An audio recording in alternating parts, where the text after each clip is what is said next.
aprueban la reducción de horas laborales en México, pero la oposición considera insuficiente la reforma. Señalaron que no se garantizan 2 días de descanso obligatorios, que la gradualidad hasta 2030 representa una postergación excesiva y que faltan apoyos específicos para micro y pequeñas empresas o para el sector informal.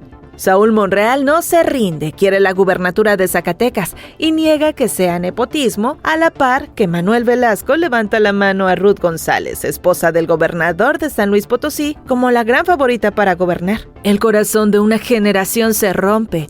James Van Der Beek, el eterno Dawson, falleció a los 48 años tras luchar contra el cáncer. ¿Qué tal? Te saluda Carla Angélica López. Es jueves 12 de febrero. Te doy la bienvenida a En Portada, historias que se escuchan, un espacio dedicado a las noticias que impactan nuestra vida cotidiana. Gracias por comentar nuestro contenido. Trabajamos para que llegue a ti la información que necesitas para comenzar tu día. Comenzamos.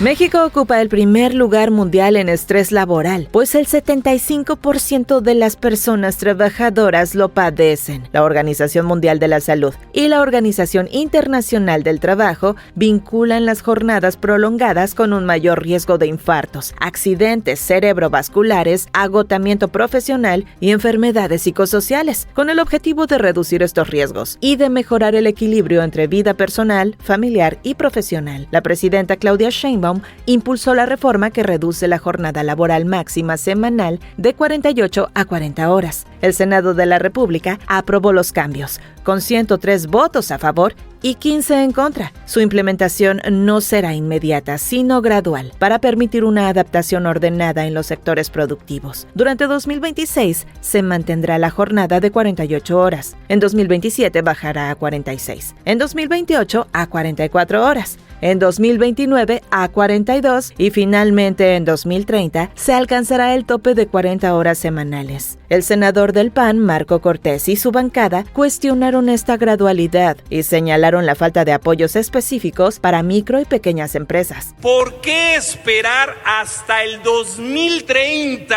y no comenzar ya con las 40 horas? Quiero entender que el gobierno pactó con el sector empresarial que fuera así gradual, y quiero entender que es para cuidar también al sector empresarial, pero entonces díganles a los trabajadores que esta reforma de las 40 horas es hasta el 2030. Aunque la reforma garantiza que esta reducción no implique disminución de salarios, prestaciones ni derechos laborales, preserva el derecho a solo un día de descanso semanal. Senadores del PRI, PAN y Movimiento Ciudadano, así como el Partido Verde, insistieron en la necesidad de establecer que haya 2 días de descanso obligatorios, lo cual no fue respaldado por los legisladores de Morena, partido al que la senadora priista Cristina Ruiz acusó de mentir sistemáticamente. No conforme con destruir todo lo que ustedes tocan, hoy quieren tocar el trabajo de miles y miles de mexicanas y mexicanos. Hoy presentan una reforma de 40 horas. Yo la llamaría la reforma del cansancio y de la explotación. La reforma que sí quiere el pueblo de México es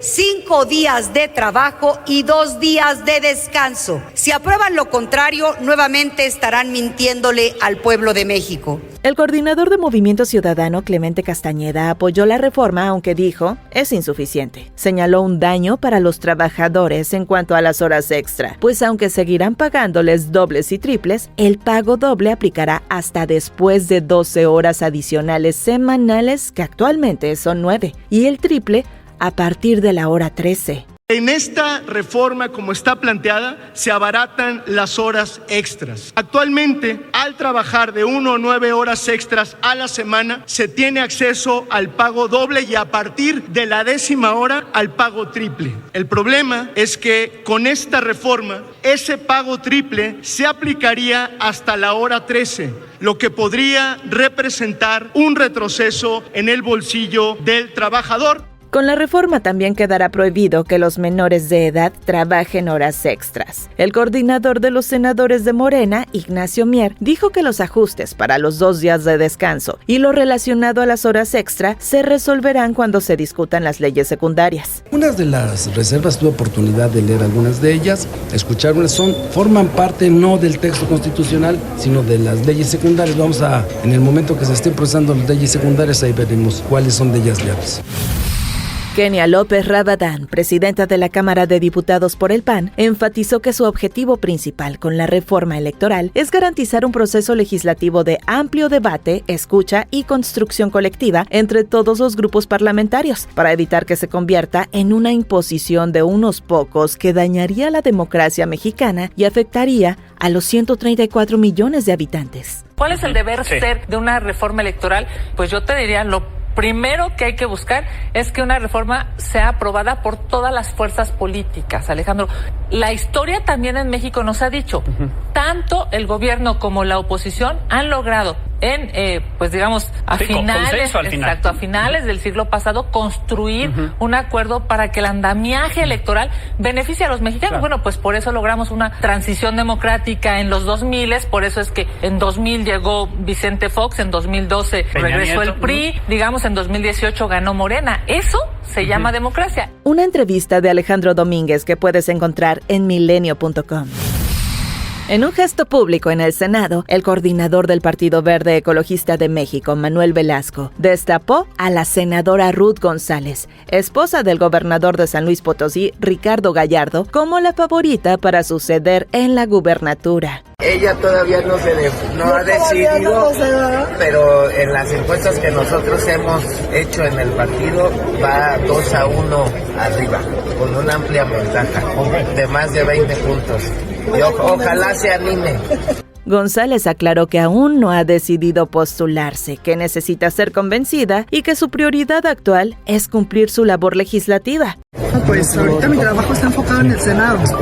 Se podrán decir muchas cosas ahorita. Mi compañero senador Manuel Velasco puede decir muchas cosas, pero dice él, me tienen que convencer, ¿no? Este episodio resalta el debate sobre nepotismo y el consenso interno en el Partido Verde tras la fallida ley que promovía una sucesión femenina en el estado. Por cierto, que Mariana Rodríguez Cantú, titular de Amara Nuevo León, pero también influencer y esposa del gobernador neolonés Samuel García, domina abrumadoramente la conversación digital rumbo a las elecciones de 2027, al generar 10 millones de interacciones en redes sociales entre enero y febrero, triplicando a su más cercano competidor, Andrés Mijes, de Morena, según datos de Milenia, mientras Movimiento Ciudadano enfrenta el dilema de continuidad con su perfil o apostar por otras figuras, como Luis Donaldo Colosio Riojas. Y en Zacatecas, el senador Saúl Monreal reafirmó su interés en competir por la gubernatura en 2027. Negó que su aspiración sea nepotismo, aunque su hermano, David Monreal, es el actual gobernador, de quien dijo no es favorito. También mencionó que le pedirá su consejo a su otro hermano, Ricardo Monreal, coordinador de los diputados federales de Morena. Jurídicamente me asiste la razón, pero a lo mejor políticamente no me asiste la razón. Y también lo dijo Ricardo Monreal, no va a ser un suicida político. Yo espero que Dios me ilumine para tomar la mejor decisión. Periodismo con carácter. Tamaulipas ha sido escenario de mujeres que marcaron la historia del narcotráfico por su ferocidad y roles clave. Sara Aldrete Villarreal, de los narcosatánicos, participó en sacrificios y homicidios bajo Adolfo Constanzo. Condenada a 50 años por 13 asesinatos, cumple una pena desde el año 1989. Jocelyn Alejandra Niño, la Flaca, o la Niña Sicaria, lideraba un grupo femenino de sicarias del Cártel del Golfo, expertas en tortura y ejecuciones. Su cuerpo desmembrado apareció en 2015 tras una disputa interna. Karina La Chucky, narco-influencer del Golfo en Reynosa, presumía lujo y armas en redes hasta que fue abatida en un enfrentamiento con la Guardia Estatal en noviembre reciente. Sus historias revelan el oscuro ascenso y caída de figuras femeninas en el crimen organizado. Un reportaje de Cristina Gómez que puedes encontrar en milenio.com.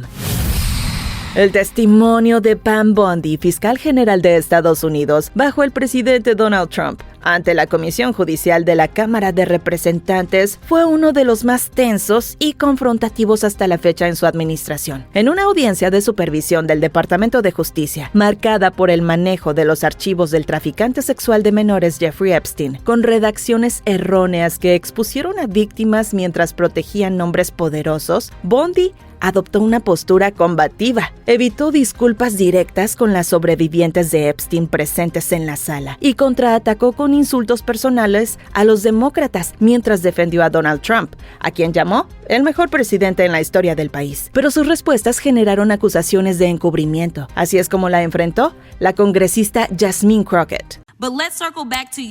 Volvamos a tu protección contra pederastas y pervertidos, porque quiero hablar del presidente y su posible relación con Jeffrey Epstein. Donald Trump es una de las personas más mencionadas en los archivos Epstein. Al menos 5,000 archivos contienen más de 38,000 referencias a Trump, su esposa o Mar-a-Lago. Goles y hazañas en medio tiempo. El Club América aseguró su boleto a octavos de final de la CONCACAF Champions Cup 2026 con un empate sin goles ante Olimpia de Honduras en el Estadio Ciudad de los Deportes el 12 de febrero, con el global 2-1 a su favor gracias al triunfo en la ida. Las Águilas avanzaron pese a un partido trabado, dominio sin gol y un tanto anulado a Brian Rodríguez por fuera de lugar. La afición abucheó la falta de contundencia, pero el equipo se mantiene vivo en la búsqueda del título continental.